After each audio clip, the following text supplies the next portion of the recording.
అధికారులే అమ్మా నాన్నయ్యారు. అంగరంగ వైభవంగా అనాథ యువతి వివాహం. కరీంనగర్ కళాభారతిలో పెళ్లి జరిపిన జిల్లా కలెక్టర్ సమీల సత్పతి. మానకొండూరు ఎమ్మెల్యే కావ్యంపల్లి సత్యనారాయణ అతిథులుగా జిల్లా అధికారులు అనాథలకు వివాహం జరిపించడం చాలా ఆనందంగా ఉంది. మౌనికకు ఎల్లవేళలా అండగా ఉంటాం. జిల్లా కలెక్టర్ సమీల సత్పతి. అనాథలకు పెద్ద ఎత్తున రేవంత్ రెడ్డి నిరంతరం తోడుగా ఉంటుంది సర్కార్. మానకొండూరు ఎమ్మెల్యే కవ్వంపల్లి సత్యనారాయణ. బాజా భజంత్రీలు మేళతాళాలు ఒకవైపు, పెద్ద ఎత్తున అతిథులు, వేద పండితులు, మంత్రోచ్చారణలు మరోవైపు, కోలాహలం సందడి. కరీంనగర్ జిల్లా కలెక్టర్ సమీల సత్పతి ఆధ్వర్యంలో జిల్లా యంత్రాంగం సాయం అందించిన సందర్భంగా అదొక వైభవపేతంగా జరిగిన ఘట్టం. మౌనికకు వివాహం చేయటం చాలా ఆనందంగా ఉంది. ఎల్లవేళలా అండగా ఉంటాం. జిల్లా కలెక్టర్ సమీల సత్పతి. అనాథలకు పెద్ద ఎత్తున ముఖ్యమంత్రి రేవంత్ రెడ్డి నిరంతరం తోడుగా ఉంటుంది కాంగ్రెస్ సర్కార్. ఏ ఆడపిల్లకు జరగని విధంగా ఘనంగా మౌనిక వివాహం. సహకరించిన వారందరికీ ప్రత్యేక కృతజ్ఞతలు. జిల్లా సంక్షేమ అధికారి సబిత. ఏ ఆడపిల్లకు జరగని విధంగా మౌనిక వివాహం జిల్లా కలెక్టర్ ఆధ్వర్యంలో అంగరంగ వైభవంగా జరిగిందని జిల్లా సంక్షేమ అధికారి సబిత పేర్కొన్నారు. జిల్లా కలెక్టర్ దగ్గరుండి తల్లిదండ్రుల బాధ్యతను నెరవేర్చారని తెలిపారు. వివాహ వేడుకను జిల్లా కలెక్టర్, జిల్లా జడ్జి, మహిళా శిశు సంక్షేమ శాఖ అధికారులు, సిబ్బంది, టీఎన్జీఓ ప్రతినిధులు, గెజిటెడ్ ఆఫీసర్స్, యూనియన్ డాక్టర్లు, వివిధ శాఖల అధికారులు అనేక మంది ఆర్థిక సాయం అందించారని పేర్కొన్నారు. అందరికీ జరిపించినట్లు సాంప్రదాయబద్ధంగా హల్దీ ఫంక్షన్, మెహందీ ఫంక్షన్, కళ్యాణం అంగరంగ వైభవంగా నిర్వహించామని తెలిపారు. ఈ కార్యక్రమంలో జిల్లా సంక్షేమ అధికారి Savitha, DCPO Parveen, state child protection committee సభ్యులు Shobharani, municipal deputy commissioner Swaruparani, సీడీపీఓలు, ఇతర అధికారులు పాల్గొన్నారు.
మౌనిక మరియు సాయి తేజకి పెళ్లి చేపిస్తున్నాము.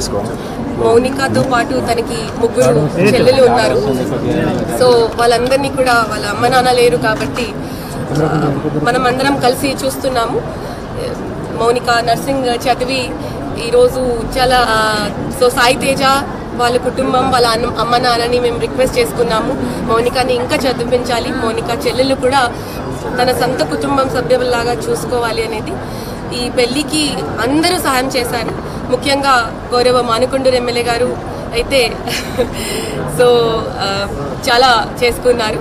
తర్వాత టీఎన్జిఓస్ తరఫు నుంచి కూడా మనం కొంత సహాయం చేసుకున్నాము. మేము అందరం కలిసి అంటే ఒక కుటుంబం లాగా, ఈ జిల్లాలో ఒక కుటుంబం లాగా ప్రభుత్వం తరఫు నుంచి ఇంకా ఏమైనా ఉంటే కూడా చేయడానికి సిద్ధంగా ఉన్నాము. సో అంటే ఎవరు లేరు అని అనుకోవద్దు, మనం ఉన్నాము, ప్రభుత్వం ఉన్నది. మన వైపు నుంచి ఒక మనిషిలాగా ఏదైనా సహాయం ఉంటే, ఏదైనా ప్రేమభావం ఉంటే మనం ఏదైనా చేయగలుగుతాము. సో ఈ సందర్భంలో మౌనికకి సాయి తేజకి బ్లెస్సింగ్స్ చెప్తూ ఇలాంటి శుభ దినంలో నేను పార్టిసిపేట్ చేయడానికి నాకు అవకాశం వచ్చినందుకు నేను చాలా సంతృప్తిగా భావిస్తున్నాను. ప్రభుత్వం నుంచి ఏమైనా సహాయం ఉంటే దానికి అనుకూలంగా చూసి చేయడానికి సిద్ధంగా ఉన్నాం. శిశు సంక్షేమ శాఖ ద్వారా ఈరోజు మౌనికకు అదేవిధంగా అబ్బాయి పెళ్లి చేయడం కలెక్టర్ గారి ఆధ్వర్యాన ఈరోజు అనాథైనటువంటి బాలికకు ప్రభుత్వ నిధులతో అదేవిధంగా చాలామంది దాతలు కరీంనగర్లో ముందుండి ఒక ఆర్ఫన్ అయినటువంటి అనాథైనటువంటి బాలికకు ఈరోజు వివాహం చేయడం జరిగింది. ప్రభుత్వం వాళ్ళకు అండగా ఉంటుంది. అన్ని విధాల సహాయ సహకారాలు వాళ్ళ సెటిల్మెంట్ కోసము, అదేవిధంగా మౌనికకి 2 చెల్లెళ్ళు ఉన్నారు, వారి బాధ్యతను కూడా ప్రభుత్వం చేపడుతుందని, తప్పకుండా అనాథలైన వాళ్ళకి ఈ ప్రభుత్వం మా ప్రియతమ ముఖ్యమంత్రి గారు రేవంత్ రెడ్డి గారు తోడుగా ఉంటారని, తప్పకుండా ఆయన అన్నగా నిన్ననే అందరికీ మహిళా దినోత్సవం సందర్భంగా మహిళలను కోటీశ్వరులు చేసే వరకు నేను ఉపక్రమించారని చెప్పినారు. మరి అదేవిధంగా ఈ జంట కూడా మా ముఖ్యమంత్రి గారు మా ప్రభుత్వం ఇళ్ళవేళలా తోడుగా ఉంటుంది, వాళ్ళ అభివృద్ధికి కూడా మేము తోడ్పడతామని తెలియజేస్తూ మరోసారి పత్రికా ముఖంగా వాళ్ళకు వివాహాది శుభాకాంక్షలు తెలియజేస్తూ సెలవు. నమస్కారం, నా పేరు సంక్షేమ ఈరోజు సంతోషకరమైన విషయం ఏంటంటే మా ఆధ్వర్యంలో శిశు సంక్షేమ శాఖ ఆధ్వర్యంలో నడుస్తున్నటువంటి బాలసదనంలో చిన్నప్పటి నుంచి కూడా పెరుగుతున్నటువంటి అమ్మాయి ఆమె పుట్టిన తర్వాత నుంచి చిన్న వయసులోనే మా హోమ్లో జాయిన్ కావడం జరిగింది. అంటే మా తరఫున మేము ఈసీపీఎస్ స్కీమ్ కింద పిల్లలకి ఎవరికైతే తల్లిదండ్రులు లేని వాళ్ళు ఉంటారో వారిని మేము మా హోమ్లో ఉంచుకొని చిన్నప్పటి నుంచి వాళ్ళ బాగోగులు ఉండడం జరుగుతుంది. అట్లా కాకుండా వేరే వాళ్ళకైతే మనం స్పాన్సర్షిప్ కింద డబ్బులు ఇచ్చి బయట చదివించడం జరుగుతుంది. ఈ అమ్మాయి ప్రస్తుతం మన పెళ్లి జరుగుతున్న అమ్మాయి మన హోమ్లోనే చిన్నప్పటి నుంచి కూడా ఇప్పటి వరకు అంటే 10th క్లాస్ వచ్చేసరికి మన బాలసదనంలోనే పెరగడం జరిగింది. ఆ తర్వాత అమ్మాయి ఏఎన్ఎం కోర్స్ చేసి వర్కింగ్ ఉమెన్స్ హాస్టల్లో మన గవర్నమెంట్ నిర్వహించబడుతున్నటువంటి ఉమెన్స్ హాస్టల్లో ప్రస్తుతం ఆ అమ్మాయికి తన తరఫున ఎవరు లేరు కాబట్టి జిల్లా యంత్రాంగం, ముఖ్యంగా శిశు సంక్షేమ శాఖ, ముఖ్యంగా జిల్లా యంత్రాంగం, జిల్లా కలెక్టర్ గారి ఆధ్వర్యంలో ఈరోజు అటువంటి అంటే అమ్మాయి తరఫున పూర్తి బాధ్యతలు తీసుకొని తల్లిగారి బాధ్యతలు పూర్తిగా జిల్లా కలెక్టర్ గారు ఆధ్వర్యంలో మేము జిల్లా శిశు సంక్షేమ శాఖ తీసుకొని ఆ అమ్మాయిని మరి మంత్రి వాస్తవ్యుడైన సాయి తేజ అనే అబ్బాయికి ఇచ్చి ఈరోజు వివాహం చేయడం జరుగుతుంది. ఈరోజు ఈ వివాహం చేయడానికి కూడా మనకు చాలామంది పెద్దలు సహకరించడం జరిగింది. ముఖ్యంగా జిల్లా కలెక్టర్ గారు, అదనపు కలెక్టర్ గారు మనకి కళాభారతిలో జిల్లాకు సంబంధించిన కళాభారతి ఆడిటోరియంలో వివాహం చేసుకోవడానికి పెద్ద మనసుతో మనకి అంగీకారం తెలియజేయడం జరిగింది. అదేవిధంగా వారికి వివిధ రకాల లీగల్ జ్యుడిషియరీ నుంచి, కోర్టు నుంచి కూడా జడ్జి గారు, మిగతా వారందరూ జడ్జికి సంబంధించిన యంత్రాంగం అంతా కూడా మాకు సహకరించి వారికి వివిధ రకాలైన వస్తువులను సమకూర్చడంలో, అదేవిధంగా టీఎన్జిఓస్, తర్వాత గెస్టెడ్ ఆఫీసర్స్ యూనియన్ వీళ్ళందరూ కూడా పెద్ద మొత్తంలో అమ్మాయికి కావాల్సిన వస్తువులన్నీ సమకూర్చి ఆమె ఇంటికి కావాల్సిన వస్తువులన్నీ తల్లిగా తరపున ఏదైతే చేస్తామో అవన్నీ సమకూర్చడానికి వీరందరూ కూడా పూర్తి సహకారం అందించడం జరిగింది. అదేవిధంగా మాకు మనకొండ ఎమ్మెల్యే గారు కూడా వీరికి ఫుడ్ ప్రొవిజన్ చేయడం జరిగింది ఈ కార్యక్రమానికి. వీళ్ళు కాకుండా డాక్టర్ గారు మనకు అమ్మాయికి పుస్తక మట్టలు ఇవ్వడం కానీ ఇంకా చాలామంది అన్ని ముఖ్యంగా మా డిపార్ట్మెంట్ వారందరూ కూడా ప్రతి ఒక్కరూ తలా ఒక చేయి అందరూ కూడా ఆర్థిక సహాయం ఎవరికి తోచిన విధంగా వాళ్ళు మా సిడిపోస్ కానీ మా అన్ని వింగ్స్ సంబంధించిన వారందరూ కూడా ప్రతి ఒక్కరూ చేయుత ఎవరికి తగ్గ స్థాయిలో వారు చేయుతను అందించి మా ఐసీపీఎస్ వింగ్ కానీ సఖి కానీ డీ హబ్ కానీ పోషణ అభియాన్ కానీ సిడిపోస్ ప్రతి ఒక్కరూ సహాయం చేసి వాళ్ళు ఈ కార్యక్రమాన్ని నిర్వహించడంలో ఆర్థికంగా సహాయం చేయడమే కాకుండా తమ వంతు పాత్ర పోషిస్తూ ఏ ఆడపిల్లకి జరగనంత వైభవంగా ఈ అమ్మాయికి మేము పెళ్ళి హల్దీ ఫంక్షన్ మెహందీ ఫంక్షన్ ప్రతి ఒక్కటి కూడా దగ్గరుండి అందరం అధికారులము కలెక్టర్ గారి ఆధ్వర్యంలో చేసి ఈరోజు ఆ అమ్మాయికి చక్కగా వైభవంగా పెళ్లి చేసి ఆమెను అత్తగారింటికి పంపించడము జరగడం మాకు చాలా సంతోషకరంగా ఉంది. ఈ నిర్వహణలో మాకు పూర్తి సహకారం అందించినటువంటి మా జిల్లా కలెక్టర్ గారికి, మా అదనపు కలెక్టర్ గారికి, మా జిల్లా యంత్రాంగం అందరికీ కూడా మనస్ఫూర్తిగా శుభాకాంక్షలు కృతజ్ఞతలు తెలియజేస్తూ మరి ఆ అమ్మాయి అబ్బాయి కలకాలం సుఖంగా సంతోషంగా ఉండాలని చెప్పేసి అమ్మాయిలకు సంబంధించి ఎటువంటి సమస్యలు రాకుండా చూసుకునే శాఖ మాది కాబట్టి ఈ అమ్మాయిని మా తరపున సురక్షితంగా ఉండేలాగా దీవించాలని కోరుకుంటూ అందరినీ కృతజ్ఞతలు తెలియజేస్తున్నాను.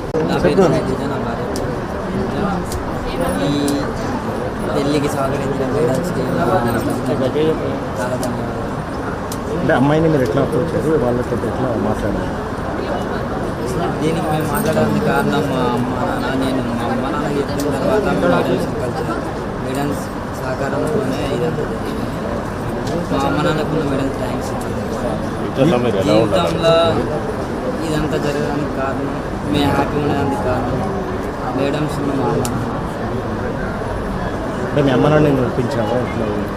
మా అమ్మ నాన్నకు నేను చెప్పుడుతోనే వాళ్ళు ఒప్పుకున్నాను. తర్వాత మేడమ్స్ దమ్మనతోనే పోయి కలిసి మేడమ్స్ ముందే చూసావా పూజ అని? ఎక్కడ చూసావు? ఇక్కడనే పెళ్లి వరకు అధికారులు కనిపించారు. ఫ్యూచర్లో మీరు ఎలా ఉండబోతుంది? మేము ఫ్యూచర్లో చాలా ఆనందంగా ఉండబోతున్నాము. ఎందుకంటే మేము చూసుకొని ఇష్టపడి చేసుకున్నది కాబట్టి ఏ కష్టం ఏ బాధ లేకుండా చాలా బాగుంటుంది.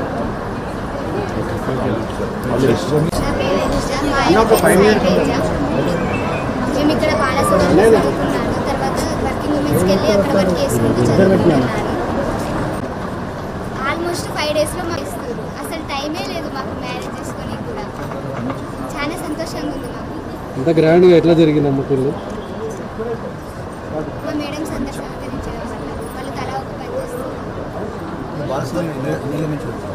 అందరికీ నమస్కారం. మొట్టమొదటిగా అంతర్జాతీయ మహిళా దినోత్సవ శుభాకాంక్షలు అందరికీ. మనం అందరం చదువుకుందాం, చదువుకొని ఎదుగుదాం. అందరం సరి సమానులే, మగవారు ఆడవారని తేడా లేకుండా ఎదగాలి. ఇలా నేను ఇవాళ చదువుకొని వైద్య రంగంలోకి ముందుకు వచ్చాను కాబట్టి 10 మందికి సేవ చేయగలుగుతున్నాను. ఇలానే అందరు ఆడవాళ్ళు చదువుకోవాలి, అన్ని రంగాల్లోకి అడుగు పెట్టాలి, అందరికీ సేవలు చేయాలని కోరుకుంటున్నాను. అందరికీ అన్ని హక్కులు ఉన్నాయి, మన ఆడవాళ్ళకి ఎక్కువ హక్కులు ఇస్తున్నారు. సో అందరం చదివి ముందుకు నడుద్దాం, ఎదుగుదాం, అందరికీ సహాయపడుదాం. ఆడవాళ్ళు మగవాళ్ళని తేడా లేకుండా అందరం సరి సమానులుగా ఉన్నాము, అన్ని రంగాల్లో ముందున్నాము. ఇలానే మన ఆడవాళ్ళలో పెద్ద వాళ్ళు ఎంతో పెద్ద పొజిషన్లకు ఎదిగారు. అలానే మన ప్రెసిడెంట్ గారు ఆడవాళ్ళే, ఎంతోమంది కలెక్టర్ ఆడవాళ్ళే ఉన్నారు, డాక్టర్లు ఆడవాళ్ళే ఉన్నారు. ఇలానే అందరం ముందుకెళ్దాం, ముందుకు ఎదుగుదాం, పై చదువులకు ఎదిగి అందరికన్నా ముందు ఉండాలని కోరుకుంటున్నాం.